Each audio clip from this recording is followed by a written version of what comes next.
10 টাকায় দুপুরের খাবার নওদাবাস কালী মোহন তফশিলি উচ্চ বিদ্যালয়ে শিক্ষার্থীদের জন্য চালু হল বিশেষ ক্যান্টিন। লালমনিরহাট প্রতিনিধি মোস্তাফিজুর রহমানের তথ্যচিত্রে আরও জানাচ্ছেন শান্তা ইসলাম।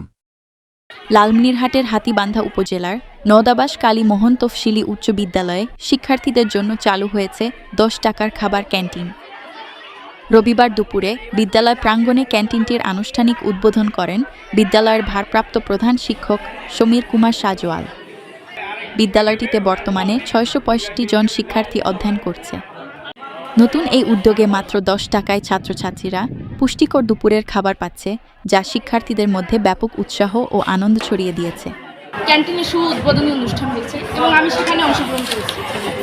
এখানকার আমি খাবারটা দেখে জাস্ট অবাক হয়ে যাচ্ছি। মানে সুস্বাদু তো কোনো বলার ভাষা নেই। আর সব থেকে একটা জিনিস খুব ভালো লাগে যে স্যারেরা আমাদেরকে পরিবেশন করতেছে, স্যারেরা আমাদের ভালো মনে সব কিছু বিচার বিবেচনা করতেছে। আর ক্যান্টিনের পরিবেশটাও খুব ভালো লেগেছে। অনেক ফ্যানের ব্যবস্থা আছে, চতুর্দিক দিয়ে আমাদের সব দিক দিয়ে খুব ভালো লাগতেছে। খাবারটাও খুব ভালো, খাবারের নামটাও খুব ভালো। এগুলোর দিক দিয়ে সব দিক দিয়ে আমরা 10 টাকা যে যার মতো খাবে। কেউ যদি 15 টাকার খেয়েছে তাকে 15 টাকা দেওয়া হবে, কেউ 20 টাকা খেয়েছে 20 টাকা, মানে যার যেটুকু সাধ্য আর কি আছে। আজকে 2025 সালে আমাদের নওদাবাস স্কুলের ক্যান্টিন উদ্বোধন হলো। আমরা সকলেই ওখানে আনন্দ সহকারে খেলাম। একটি প্লেটের দাম হচ্ছে মূল্য 10 টাকা করে। আজকে আমাদের প্রথম উদ্বোধনে খিচুড়ি খাওয়াইছি সবাইকে। আমরা সকলেই ওখানে অনেক মজা করে খেয়েছি। এখন আমরা খেয়ে বাইরে আসলাম, আরও অনেকেই ঢুকলো। মানে আমাদের এই নওদাবাসে অনেক আগেই এর উদ্বোধন হয়েছে, কিন্তু আজকে আমরা প্রথম এখানে খাবার খেলাম।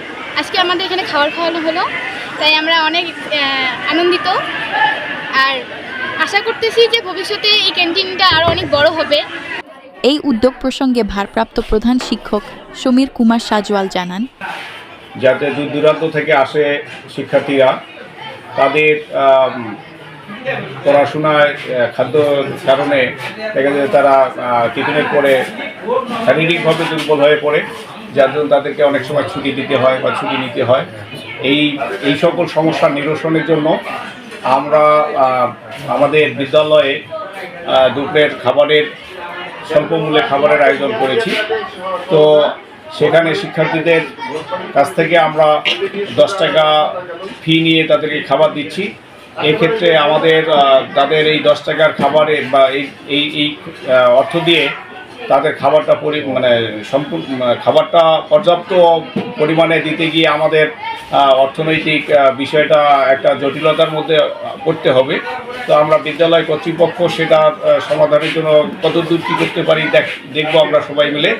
এবং সেই সাথে অত্র অঞ্চল বা দেশের যারা এই শিক্ষার্থীদের খাবারের জন্য আমরা দেশবাসীর কাছে বা স্বনামধন্য ব্যক্তিদের কাছে আমরা তাদের আর্থিক সহযোগিতা কামনা করব। এই মহৎ উদ্যোগকে সাধুবাদ জানাচ্ছে বিদ্যালয় কর্তৃপক্ষ, অভিভাবক ও স্থানীয় বাসিন্দারা।